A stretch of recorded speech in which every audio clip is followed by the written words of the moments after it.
What is up, guys? It's your boy Rick Kakis, and today we have the ultimate guide for Act 3 of episode Revenant, going over everything you need to know about this new content addition which has just hit Destiny 2. And so, let's get started.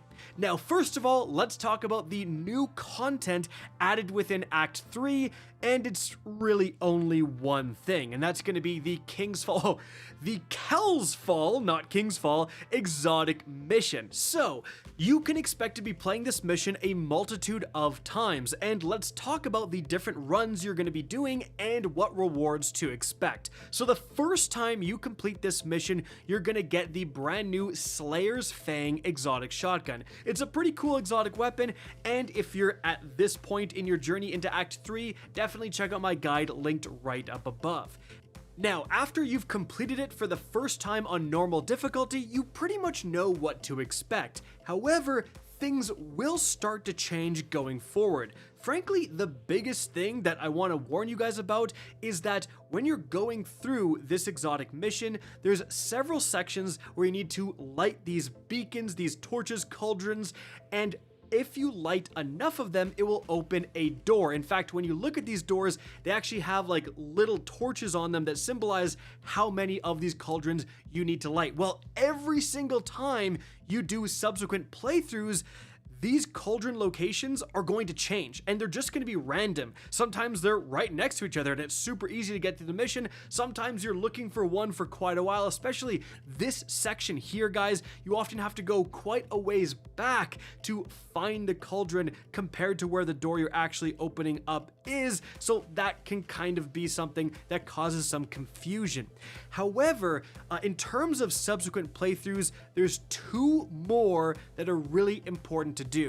The first one is going to be a catalyst run. So because Bungie released all of the Act 3 stuff on day 1, you can actually get all 4 exotic catalysts for your Slayers Fang Exotic Shotgun in one single run. You have to find all these hidden objects, but you will need to complete it on expert difficulty. And once you've done that, there's one more run you want to do, and technically you can combine this with the expert difficulty run. However, you're gonna have to be doing a lot of stuff on expert difficulty. Some people may not want to do that because this upcoming thing you can do just on normal difficulty, and that is a organ piano run. So there's a big organ piano that you can actually enter codes to get certain rewards, and importantly, these rewards include intrinsic perk upgrades for your Slayers Fang. So if you want to know all those codes, again, did a guide on that linked right up above. But like those 3 runs, going through initially to actually get the weapon, going through to get the catalyst, and then going through to enter all the organ codes, those are like the most important 3 runs of Kells Fall, and that will fully unlock every single upgrade for your Slayers Fang Exotic Shotgun.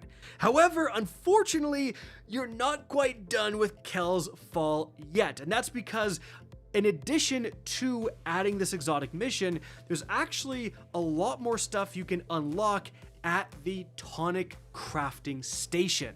So, first of all, if you go into your resource tonics, as you can see, you can outright craft exotic tonics that are going to give you Ascendant Shards or exotic ciphers. Now, interestingly, after doing those Kells Fall runs, I just had these unlocked. Like, I didn't have to spam the legendary resource tonic to unlock these, and that's because I believe you unlock these doing that organ code run. As you can see right here, when I'm picking up the objects that are unlocking those intrinsic perks for my Slayers Fang, the triumph that pops up is for unlocking exotic tonics. So I believe that is what gives you these recipes, which is actually pretty huge to deterministically farm that stuff if you really need it. Now, previously, you could earn exotic tonics by having the field work upgrade that would randomly give you a higher rarity of tonic, but this is just going to be a lot more consistent. Now, also, there's an entirely new section, the Kells Fall Tonics, and this is where things get a little annoying because this is where you're going to craft stuff specifically that you need an ingredient, the reflective flake, and it's only earnable within Kells Fall. The good news is that if you've done those 3 runs I was talking about, you should have a decent amount of reflective flakes, mainly because when you're doing your run involving the organ codes, when you're picking up the actual rewards, like when you're picking up the items to unlock the intrinsic perks for your exotic shotgun, you actually get like a big dump of resources, including reflective flakes as well. So you'll have a little bit of a storage to start making potions, or tonics, I should say. And importantly, guys, the 2 new legendary weapons that were added with Act 3, the Heretic's Fervor Stasis Rocket Launcher and the Red Tape Stasis Scout Rifle, their tonics are going to be available in this section, and that's the only way to get tonics for these weapons. Now remember, once you craft, for example, the Red Tape Tonic, you can then go do whatever activity you want in the game, and you're going to be getting red tape drops. But just to craft its tonic, you do need to get that Kells Fall specific resource.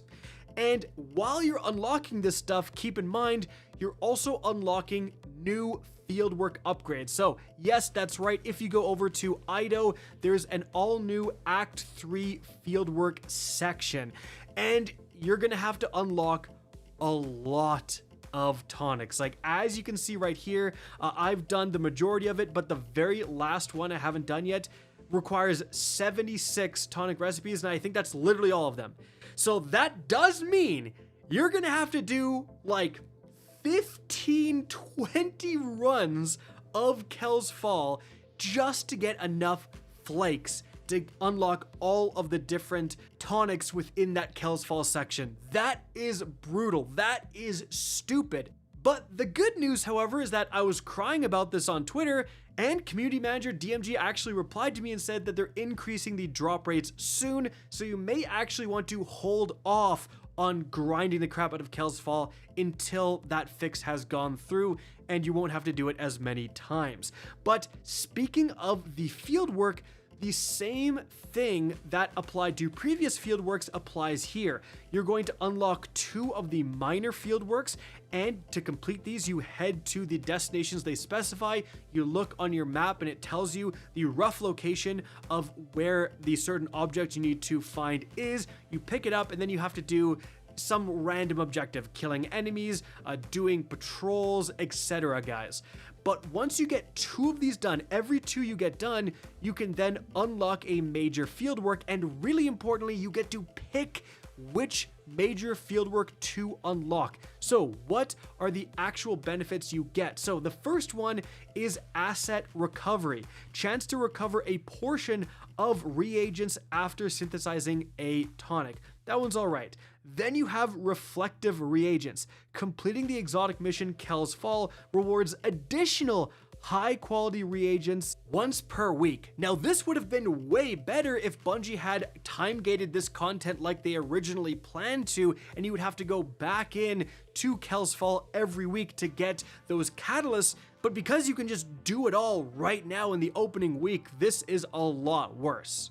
And the third option is going to be Ido's Garden, where you collect a daily stipend of reagents from Ido's laboratory. That one sounds not terrible. Frankly, none of them are going to be massively account changing. Just do what you think is best for your account.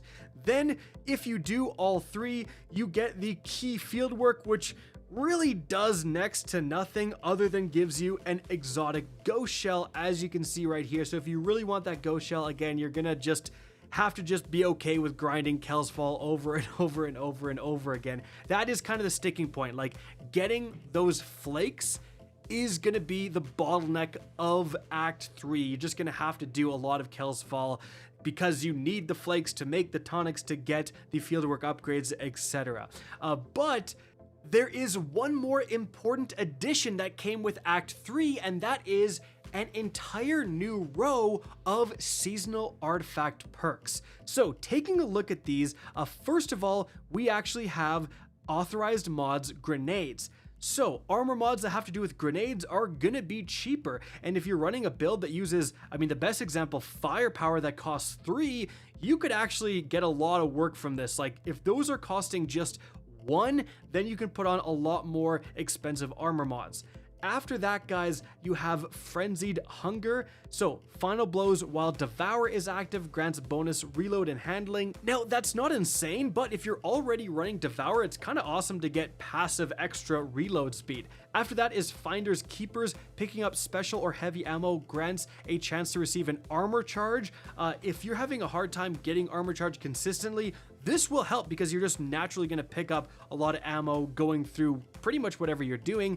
Then after that, guys, we have Void Renewal. While Devour is active, Void Weapon Final Blows have a chance to generate a Void Breach. This is actually pretty decent. Again, if you have Devour, every Void Breach is potentially just more class ability energy, and there's further synergies as well. For example, on your Void subclass, there's a fragment that gives you Devour if you pick up a Void Breach. So you can just start chaining that non-stop, guys. And then also picking up a Void Breach reloads shotguns and grenade launchers if you have the boost. And for how good grenade launchers are this season, like the weakening effects and all that stuff, and the fact that we got the chill inhibitor and all those incredible grenade launchers, yeah, this could be really good as well.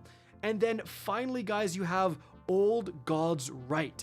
After picking up a Void Breach, dealing damage with Void Weapons causes a rain of seeking projectiles, and the boost is that you create more seeking projectiles on a final blow.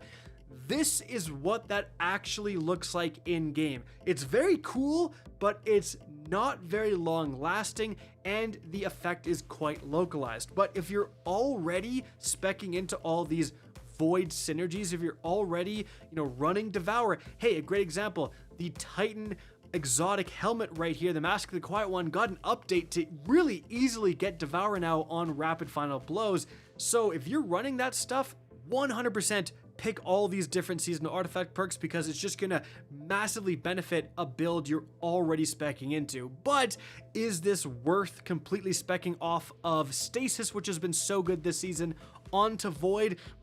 I don't actually think so, but those are the different content additions for Act 3, guys. I hope you enjoyed this video and found it interesting. If you did, please remember to help me out by simply rating and especially sharing this video.